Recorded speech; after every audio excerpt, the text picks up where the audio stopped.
نحمد ونصلی علی رسول الکریم اما بعد اعوذ باللہ من الشیطان الرجیم بسم اللہ الرحمن الرحیم اذا السماء انشقت وأذنت لربها وحقت وإذا الأرض مدت وألقت ما فيها وتخلت وأذنت لربها وحقت يا أيها الإنسان إنك كادح إلى ربك كدحا فملاقيه فأما من أوتي كتابه بيمينه فسوف يحاسب حسابا يسيرا وينقلب إلى أهله مسرورا وأما من أوتي كتابه وراء ظهره فسوف يدعو ثبورا ويصلى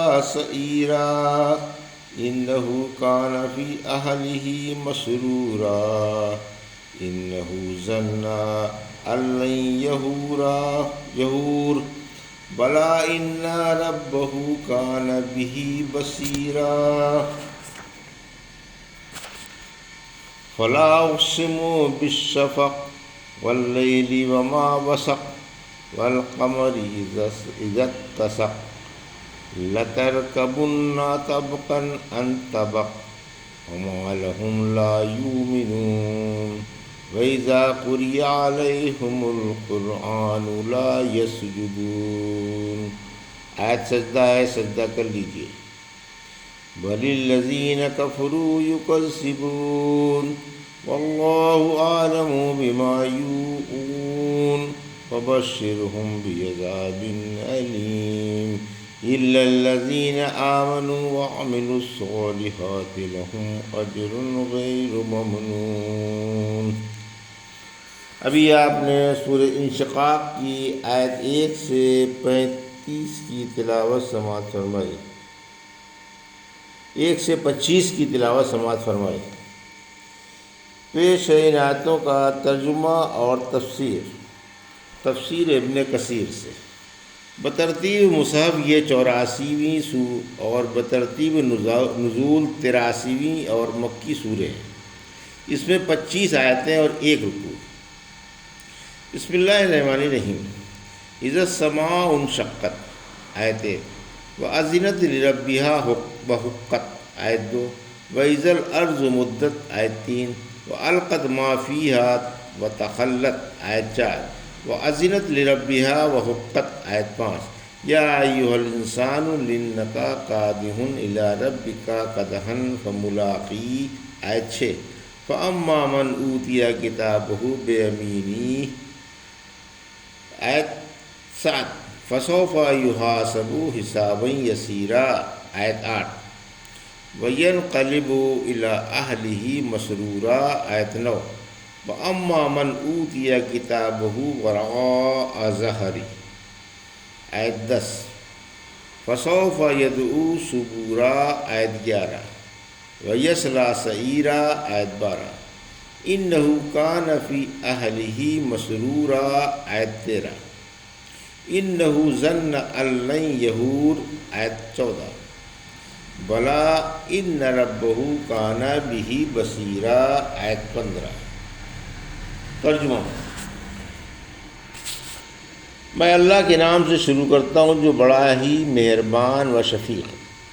جب آسمان پھٹ جائے گا اور اپنے رب کے حکم پر کان لگائے گا اور اس کا یہی فرض ہے، اور جب زمین پھیلا دی جائے گی اور اپنی اندرونی چیزیں اگل دے گی اور اپنے رب کے حکم پر کان لگائے گی اور اس کا یہی فرض ہے۔ اے انسان، تو اپنے رب کے پاس جانے تک عمل میں کوشش کر رہا ہے، پھر اس سے جا ملے گا۔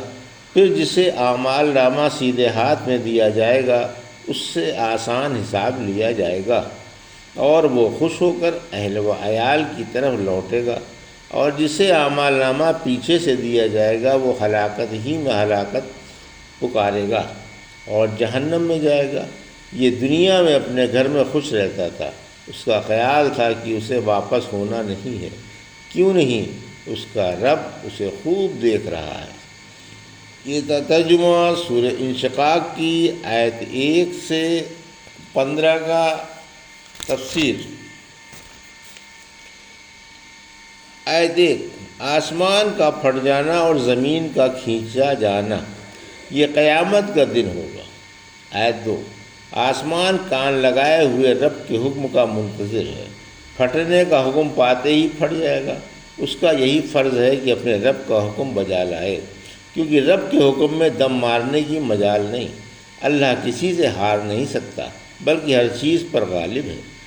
آیت 3، اسی طرح زمین کھینچ کر پھیلا دی جائے گی۔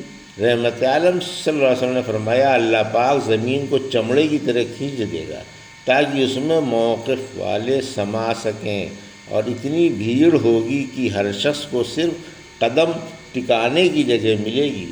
مجھے سب سے پہلے بلایا جائے گا۔ جبرائیل اللہ کی دائیں جانب ہوں گے۔ اللہ کی قسم اس سے پہلے انہوں نے اللہ کو نہیں دیکھا تھا۔ میں کہوں گا، اے اللہ، جبرائیل نے مجھ سے کہا تھا کہ مجھے اللہ نے لوگوں کے پاس بھیجا ہے۔ ارشاد ہوگا، جبرائیل سچے ہیں۔ پھر میں سفارش کی اجازت مانگوں گا اور اجازت ملنے پر کہوں گا، اے اللہ، تیرے بندوں نے زمین کے گوشے گوشے پر تیری عبادت کی ہے، یہی مقام محمود ہے۔ آیت 4-5، قیامت کے دن زمین اپنے تمام مردے اگل دے گی اور خالی ہو جائے گی۔ یہ بھی اللہ کے حکم پر کان لگائے ہوئے ہے اور اسے بھی یہی لائق ہے۔ آیت 6، جزائے اعمال یقینی ہے۔ اے انسان، تو دنیا میں برابر کوشش و محنت سے عمل کرتا رہے گا، یہاں تک کہ ایک دن موت آ جائے گی اور رب سے ملاقات کر لے گا۔ پھر وہاں اپنا سارا کیا کرایا سامنے دیکھ لے گا۔ ایک دفعہ جبرائیل علیہ السلام نے رحمت عالم صلی اللہ علیہ وسلم سے کہا، محمد صلی اللہ علیہ وسلم، جب تک چاہو جی لو، آخر موت ہے۔ جس سے چاہو دل لگا لو، آخر جدائی ہے۔ جو چاہو کر لو، ایک دن بدلہ ملنے والا ہے۔ آیت 7 سے 9، آسان حساب و کرید والا حساب۔ جس کے سیدھے ہاتھ میں اعمال نامہ دے دیا جائے گا اس سے آسان حساب ہوگا اور معمولی خطائیں معاف کر دی جائیں گی، لیکن جس کے تمام عملوں کا حساب ہوگا وہ یقیناً ہلاک ہو جائے گا۔ رحمت عالم صلی اللہ علیہ وسلم نے فرمایا، جس سے پوچھ گچھ ہوگی وہ ضرور برباد ہوگا۔ آپ نے یہ بیان فرماتے ہوئے ہاتھ پر انگلی رکھ کر اسے ہلا کر جیسے کچھ کریدا جاتا ہے بتایا، یعنی جس سے کرید ہوگی وہ عذاب سے بچ نہیں سکتا۔ ایک دفعہ صدیقہ رضی اللہ عنہ نے سنا کہ آپ نماز میں دعا مانگ رہے تھے، اللہم حاسبنی حسابا یسیرا، اے اللہ مجھ سے آسان حساب لے۔ جب فارغ ہوئے تو پوچھا، آسان حساب کیا ہے؟ فرمایا، صرف اعمال نامے پر نظر ڈال کر کہہ دیا جائے گا، جاؤ ہم نے درگزر کی، لیکن جس سے حساب لیا جائے گا وہ ہلاک ہو جائے گا۔ آیت 10 سے 13، اور جسے بائیں ہاتھ میں پیٹھ پیچھے سے ہی اعمال نامہ ملے گا اس کے لیے ہلاکت ہی ہلاکت ہے، وہ جہنم میں جائے گا۔ دنیا میں موج اڑا رہا تھا اور آخرت بھولے سے بھی یاد نہ آتی تھی۔ آیت 14، زندگی بعد الموت پر ایمان نہ تھا۔ آیت 15، کیوں نہیں، اللہ ضرور دوبارہ زندہ کرے گا جیسے شروع میں پیدا کر دیا تھا، اور اپنے اپنے کرتوتوں کی ضرور سزا ملے گی۔ اللہ کو لوگوں کے عمل خوب معلوم۔ فلا اقسم بالشفق، آیت 16، واللیل وما وسق، آیت 17، والقمر اذا اتسق، آیت 18، لترکبن طبقا عن طبق، آیت 19، فما لهم لا یؤمنون، آیت 20، وَإِذَا قُرِئَ عَلَيْهِمُ الْقُرْآنُ لَا يَسْجُدُونَ، آیت 21، آیت سجدہ ہے، بل الذین کفروا یکذبون، آیت 22، واللہ اعلم بما یوعون، آیت 23، فبشرہم بعذاب علیم، آیت 24، الا الذین آمنوا وعملوا الصالحات لہم اجر غیر ممنون، آیت 25۔ ترجمہ، شفق کی اور رات کی اور ان کی جنہیں رات جمع کرتی ہے اور پورے چاند کی قسم، تم یقیناً ایک حالت سے دوسری حالت پر پہنچو گے۔ انہیں کیا ہو گیا کہ ایمان نہیں لاتے، اور جب ان کے سامنے قرآن پڑھا جاتا ہے تو سجدہ نہیں کرتے، بلکہ یہ کافر اسے جھوٹا سمجھتے ہیں، اور اللہ کو خوب معلوم ہے جو کچھ یہ دلوں میں جمع کیے ہوئے ہیں۔ آپ انہیں ایک دکھ بھرے عذاب کی خوشخبری سنا دیجیے۔ ہاں ایمان والوں اور نیک عمل والوں کے لیے ہی نہ ختم ہونے والا بدلہ ہے۔ یہ تھا ترجمہ آیت 16 سے 25 کا۔ تفسیر آیت 16 شفق کی تفسیر۔ شفق وہ سرخی ہے جو طلوع یا غروب آفتاب کے قبل و بعد آسمان کے مغربی یا مشرقی کرانے پر ظاہر ہوتی ہے۔ ابو ہریرہ کی طرف سے سفیدی بھی منقول ہے۔ مسلم میں ہے مغرب کا وقت شفق کے باقی رہنے تک ہے۔ آیت 17 وسق جمع کرنا۔ رات میں جانور، تارے اور اندھیرے جمع ہو جاتے ہیں اور ہر چیز اپنے اپنے ٹھکانے پر پہنچ جاتی ہے۔ آیت 18 یعنی چاند کی جب اس میں پورا پورا نور آ جائے۔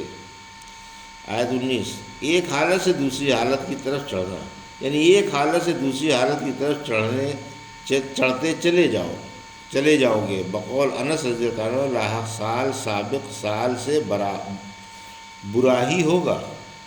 یا نبی صلی اللہ علیہ وسلم سے خطاب ہے، یعنی آپ ایک آسمان کے بعد دوسرے آسمان پر چڑھیں گے، یعنی منزل بمنزل چڑھتے چلے جائیں گے۔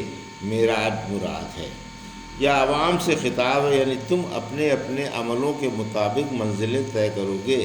حدیث میں ہے کہ تم پہلوں کے قدم بقدم چلو گے، یہاں تک کہ اگر کوئی گوہ کے بل میں گھسا ہوگا تو تم بھی گھس جاؤ گے۔ پوچھا گیا کیا پہلوں سے اہل کتاب مراد ہیں؟ فرمایا پھر اور کون؟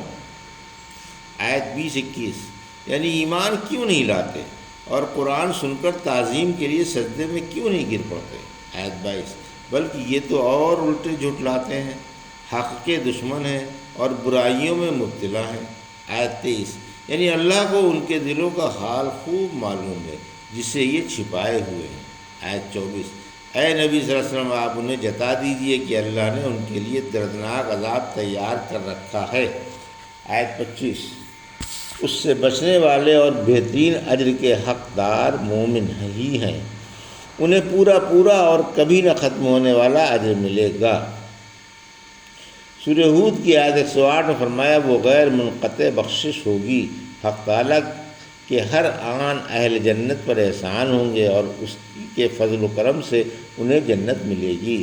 اس کی ذات اقدس ہمیشہ ہمیشہ ہر طرح کی تعریفوں کی حقدار ہے، اسی وجہ سے جنت والوں کو اللہ کی طرف سے تسبیح و حمد کا اس طرح الہام ہوگا جیسے سانس بلا تکلیف و تکلف کے جاری رہتا ہے۔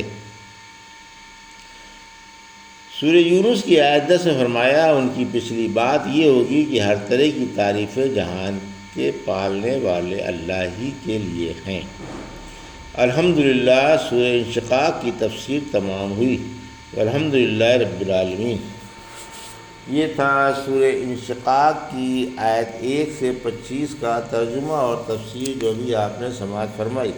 بارک اللہ لی و لکم فی القرآن الحکیم و نفعنی ایاکم بآیات الذکر الحکیم۔